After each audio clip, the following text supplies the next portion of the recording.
Okay, so there's so many times that I have had clients sitting in front of me and they're frustrated with the fact that they're on antidepressants, and then they'll say something along the lines of like, I don't want to be on these medications, I don't like the side effects, but I tried everything and I couldn't get results. So then when I actually ask, okay, what did you try? They didn't really try anything. So it's not their fault. It's just because no one had actually given them guidance. The doctor would be like, oh, well, you can try and treat this naturally. If you don't see results in a certain amount of time, we'll put you on antidepressants. But then they don't give them any guidance to get results anyways. So it's almost like a self-fulfilling prophecy that they're going to go on it. Introducing the Paramena Bliss Podcast, a show dedicated to unraveling the mysteries of achieving optimal health naturally as you transition into perimenopause and menopause. Get ready to join your host, Dr. Seth Yates, an experienced naturopathic doctor, acupuncturist, and kinesiologist, as he shares his wealth of knowledge acquired from over 40,000 patient visits and 15 years in working with perimenopausal females. Welcome to the Paramena Bliss Podcast. Hey, this is Doc Yates. Welcome to Paramena Bliss, brought to you by PerimenopBliss.com. And today I want to talk about the top 10 things you can use in perimenopause that will actually enhance your mood. So it doesn't matter if we're talking about irritability or anxiety or depression. We're going to touch into all of these things because there are an amazing amount of things that you can do from a natural standpoint with next to no side effects, especially when we're comparing this to actual antidepressant medications, anti-anxiety medications. You need to know these 10, and there's more, but this is just the tip of the iceberg. I'm going to throw in a couple of bonus ones too. Okay, number one, most obvious, we always touch on this. Your hormones play an enormous role in your mood, from irritability to anxiety to depression, estrogen levels, progesterone levels. These make a big difference, and directly and indirectly. They can directly affect your mood, but then indirectly too. Like if your progesterone's off and now your sleep is terrible because of it and you're waking up, nobody has a great mood. Nobody has a crappy night's sleep for weeks on end and then it's like, I'm in a great mood. I don't have any issues. Like it all ties in together. So get the hormones balanced first. Check. Number one. Number two, I've talked about this as well, but we have a calming herbal formula, calming tincture that works amazing for improving mood during perimenopause and menopause. And some of the ingredients contain things like bupleurum, peony, donquay, vitex. So I'm just giving you the full list of ingredients. These make a really big difference for anxiety, specifically anxiety and for the irritability. But we're going to dive in now into the depression part of it, because you can take these same formulas and add extra things too, so make it an add-in. So it's rather than being like, oh, I'm going to buy this capsule and this capsule and this capsule, and I've got like 10 different things. Just buy things as add-ins. Just get things as liquid formulas, put them all together, and it makes it so much easier as opposed to taking like multiple things. So the third thing we're going to talk about, this is something that you already know, you've already heard of, is St. John's wort. St. John's wort has been studied and has been shown to be as effective as antidepressants without all the side effects. But the thing is, a lot of times people are like, well, I kind of tried that and it didn't really do anything. And that's because you probably didn't do it right. A lot of times the dosing and the stuff that you pick up off the shelf is way too low. Like you're not taking enough of it, you're not taking it frequently enough. You know, if you're just getting something that has dried St. John's wort in it, it's probably already inert. So, which means it doesn't really have any effect. You're not getting a good quality one. You're literally just throwing your money away, which is unfortunate. But when used properly and you're getting the right dosing and something that's been made well, it is effective. Now, is it an all-in-one? Like, can you just do that? No. But should it be part of the tools that you're using? Yes. If you're already on antidepressants or anti-anxiety medications, then you're not using this. You can't use it with. Okay, so this is something that you can use, like you can use it instead, but you cannot use it with those medications. Where a lot of the other things we're going to talk about, you can. For instance, turmeric. people was like, well, turmeric, I thought that was an anti-inflammatory. We're going to dive into that part of it later. But turmeric has been studied, and as little as for a gram a day, it's been shown after a period of 4 to 12 weeks to reduce depression. Okay? And I'm going to explain that part of it, how that works later on. The fifth thing, there's something called albizia. They use this in Chinese medicine a lot. The translation from the Chinese name, I believe it's Hehuan Po. The translation literally means like the flower of happiness. It works amazing in terms of depression. I love to put this into the formulas. It works so good, I'm surprised it isn't banned. Like it is a great product when you're dealing with low mood, feeling down, winter blues, depression. Make sure you can get your hands on some albizia. The sixth thing we're going to discuss, fish oil that's high in EPA. So this is something that is good for a lot of other reasons. It's good for focus, brain health, heart health. Get some, if you want to eat fish 3 times a week or take a fish oil that's high in EPA and get that part of it taken care of. The seventh thing that can play a role for your mood when you're in perimenopause and menopause, lemon balm.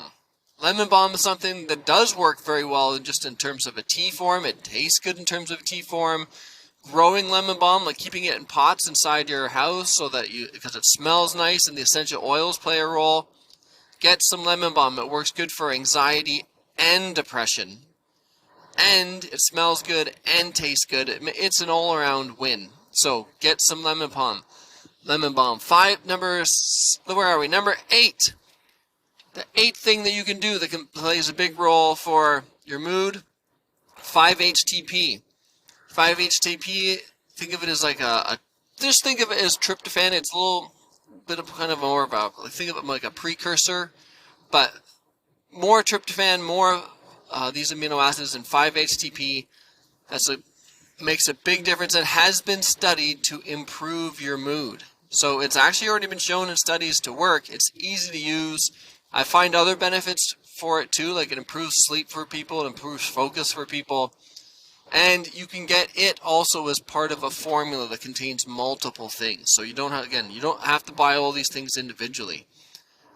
Number 9, this is more so for anxiety, but valerian. You've probably heard of valerian in terms of an herb people use for sleep.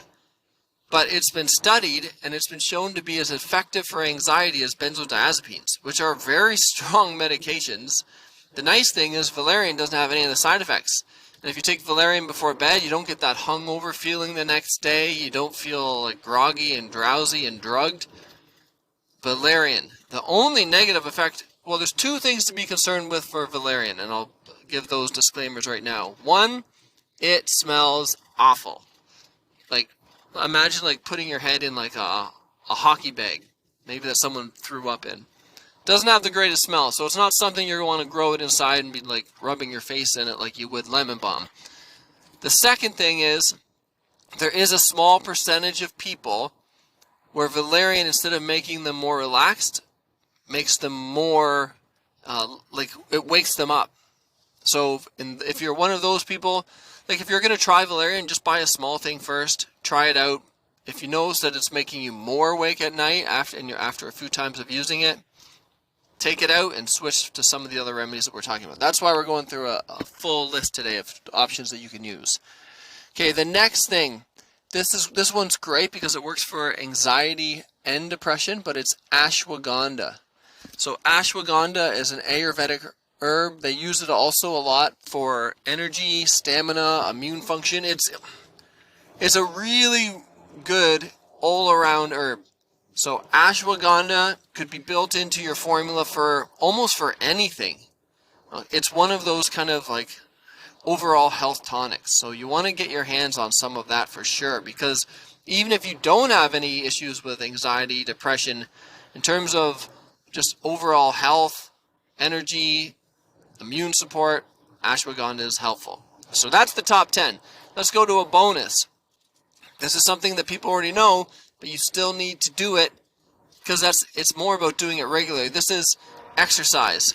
Exercise makes a huge difference, and it's been studied to be shown as effective as medications.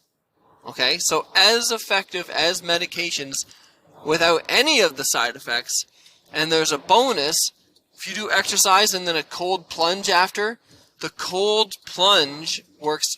Exercise works great for anxiety and depression. The cold plunge works great for anxiety because what happens, especially if you put your face in the water, your body has this built-in mechanism, which we call the mammalian diving reflex.